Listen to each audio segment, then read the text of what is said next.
नमस्कार defence aspirants. आज हर दूसरा युवा फौज में अफसर बनना चाहता है। 3 में से 2 कैंडिडेट्स ये चाहते हैं कि वो फौज में ऑफिसर बने, लेकिन अपने ऊपर होमवर्क नहीं करना चाहते। मैं बात कर रहा हूं कुछ ऐसी आदतों की जो अपने अंदर इनकलकेट कर ली जाएं तो शायद आप चांसेस ऑफ रिकमेंडेशन आपके इंक्रीज हो जाए।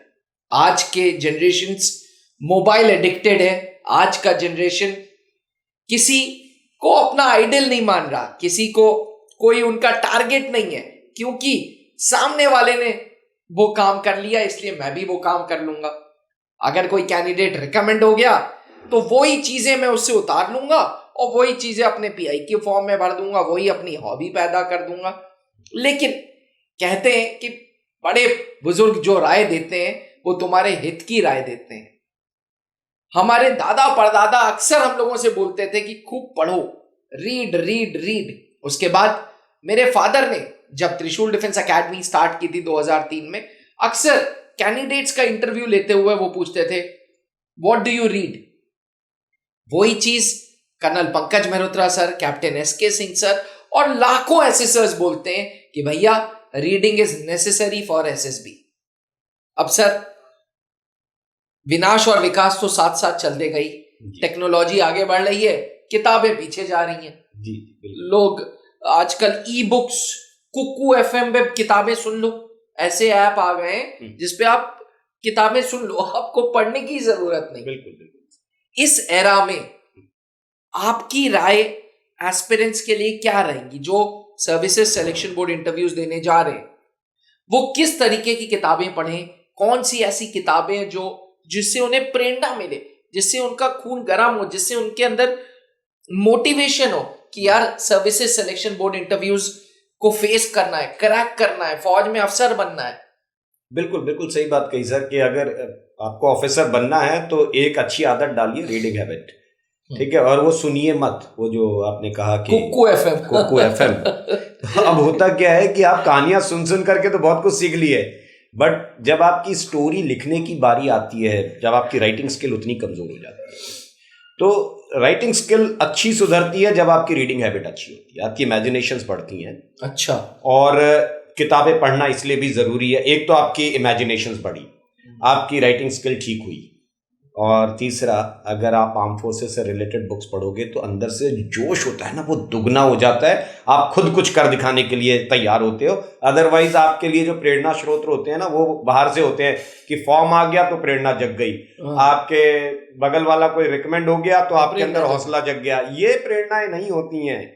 आप अच्छी किताबें पढ़िए, और मुझे लगता है कि चलो आज इनको 5 ऐसी किताबें बताऊंगा जो अगर एसएसबी में जा रहे हैं, ये 5 किताबें पढ़ लो, आपका जोश कभी हल्का नहीं होगा। अच्छा, ठीक है। तो क्या ये एकेडमिक्स की बुक्स हैं? नहीं, क्या ये एसएसबी में टैट वैट एसआरटी की बारे में बता? Nothing like that sir. Reading habit अच्छी होनी चाहिए। देखिए, अलग अलग तरीके की किताबें पढ़ सकते हैं लोग। कुछ फिक्शन पढ़ते हैं जी, कुछ मोटिवेशनल बुक्स पढ़ते हैं जी, ठीक है। तो आप कैसी भी किताब पढ़िए, बट एसएसबी में जा रहे हैं तो मुझे लगता है ये 5 किताबें जरूर पढ़िए, क्योंकि जिस ऑर्गेनाइजेशन में जा रहे हैं उस ऑर्गेनाइजेशन के लिए आपके लिए बहुत मदद करेंगी ये किताबें। अच्छा, एंड कौन सी हैं सर ये? First book what I would like to recommend them is soldiering with dignity. अच्छा। It was written by lieutenant general Dipendra Singh, और ये किताब है, इसको कहते हैं बायोग्राफी है सैम मानेकशॉ की। अच्छा। ठीक है, सैम मानेकशॉ ने ऑटोबायोग्राफी नहीं लिखी थी अपनी जी, तो ये बायोग्राफी है। उनके एडीसी थे पहले, ठीक है, बाद में रिटायर हुए लेफ्टिनेंट जनरल दीपेंद्र सिंह, और उन्होंने ये किताब लिखी है। मैं कहता हूं कि हर एसएसबी एस्पिरेंट को वो किताब जरूर पढ़नी चाहिए, खास करके उसका एनेक्स्चर 5 अगर कोई पढ़ेगा ना, तो मैं कहता हूं कि उसको फिर एसएसबी के रट्टाफिकेशन से बहुत दूर रहना पड़ेगा। वो उसके अंदर बहुत सारी आदतें फिर खुद वो जीना शुरू कर देगा। तो ये किताब जरूर पढ़ें। अच्छा, ठीक है। दूसरा जो मैं कहूंगा कि इनको पढ़नी चाहिए, India's brave heart, untold stories of Indian army, है ना जी। ये किताब लिखी है लेफ्टिनेंट जनरल सतीश दुआ साहब ने। जी। ठीक है, सतीश दुआ साहब अब रिटायर हो गए। 15 कोर के कोर कमांडर थे सर्जिकल स्ट्राइक के दौरान। अच्छा। और बहुत बड़ा नाम है इंडियन आर्मी में। इस किताब को पढ़िए, बहुत सारी ऐसी कहानियां पढ़ने को मिलेंगी जिसमें आपके रुचि बनी रहेगी और सीखोगे बहुत कुछ। ये बहुत सुंदर किताब है। प्लस रिलेट कर सकते हैं आप जिस ऑर्गेनाइजेशन में जा रहे हैं वो आप देखिए कि आप जाएंगे तो आपको किस तरीके की जिंदगी जीनी है, ये इस पे फर्क डालेगी जी। तीसरी किताब जो मैं इनको रिकमेंड करना चाहूंगा, बड़ी प्यारी सी किताब है, one of my favourite, a soldiers diary. क्या किताब का मतलब इसमें क्या है? Kargil the inside story. अच्छा। जो किताब का पूरा नाम है soldiers diary, a soldiers diary inside the Kargil war. अच्छा, ठीक है, inside story of Kargil war जो है, ये जो आपकी किताब है ये हरिंदर बवेजा ने लिखी थी। अच्छा। पतली सी किताब है, पढ़ेंगे बड़ा मजा आएगा इन्हें। कारगिल की पूरी घटनाएं कहाँ से शुरू होती है, किस दिन क्या क्या घटा, वो बहुत सुंदर तरीके से लिखा गया। और ये किताब अपने टाइम में सबसे हॉट सेलिंग किताब मानी जाती थी। तो ये किताब पढ़ करके देखें हम। ठीक है, फिर एक किताब मैं इनको बताऊंगा, इंडियन आर्मी के जो क्या बोलते हैं आइकन्स में गिने जाते हैं, major general Ian Cardozo. Ian Cardozo साहब का नाम खुद में बहुत बड़ा नाम है। एक ऐसे मेजर जनरल जो कि डिसेबल थे। मेजर जब थे तो 1971 की वॉर में उनके गोली लग गई थी और वो पैर काटना था, कोई उनका पैर नहीं काट रहा था, तो उन्होंने खुखरी से अपना पैर खुद काट लिया था।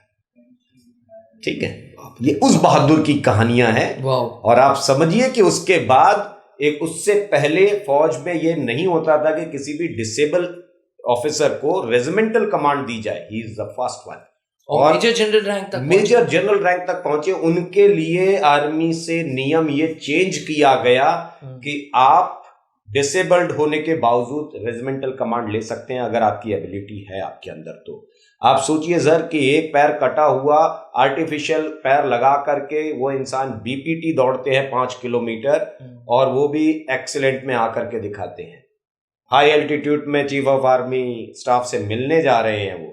ठीक है, और वो पहाड़ियां चढ़ करके पहले खड़े हो गए जाकर के, क्या जज्बा रहा होगा। उन्होंने एक बहुत सुंदर सी किताब लिखी है, बहुत सारी किताबें लिखी हैं। इयान कार्डोजो साहब को पढ़ने का अपना ही एक जुनून होता है, लेकिन फिर भी मैं कहूंगा बियॉन्ड फियर जरूर पढ़ें उनकी, वो बहुत अच्छी किताब है। इसमें बहुत सारी कहानियां मिलेंगी इनको।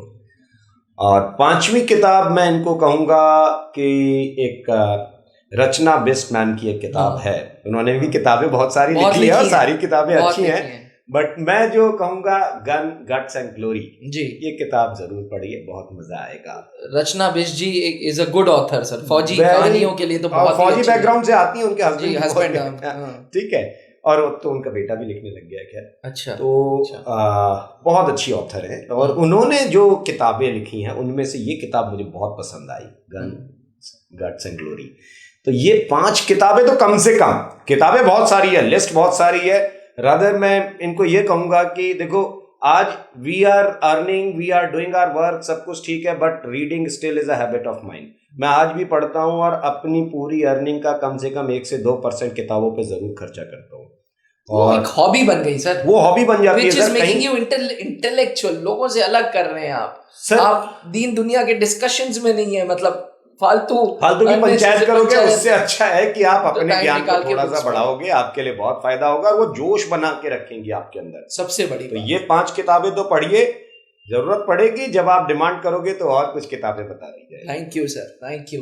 तो एस्पिरेंट्स, ये थे कैप्टन SK सिंह सर का पर्सनल सेट ऑफ 5 बुक्स का रिकमेंडेशन जो हर एक SSB एस्पिरेंट को जरूर पढ़नी चाहिए। याद रखिएगा, त्रिशूल डिफेंस एकेडमी आपके साथ खड़ा है। अगर आपका भी लक्ष्य फौज में अफसर बनने का है तो आज ही नीचे लिखे हुए WhatsApp नंबर पे हमें कांटेक्ट करें और अपने सपने को साकार करें। थैंक यू, जय हिंद। जहां बनते हैं देश के गौरव, इंडिया का एकमात्र ऐसा कोचिंग इंस्टीट्यूट जहां कैडेट्स को ट्रेन किया जाता है आने वाले डिफेंस एग्जाम के अनुसार। अगर आपका भी सपना है भारतीय सेना में शामिल होकर देश की सेवा करने का, तो आज ही ज्वाइन करें त्रिशूल डिफेंस एकेडमी।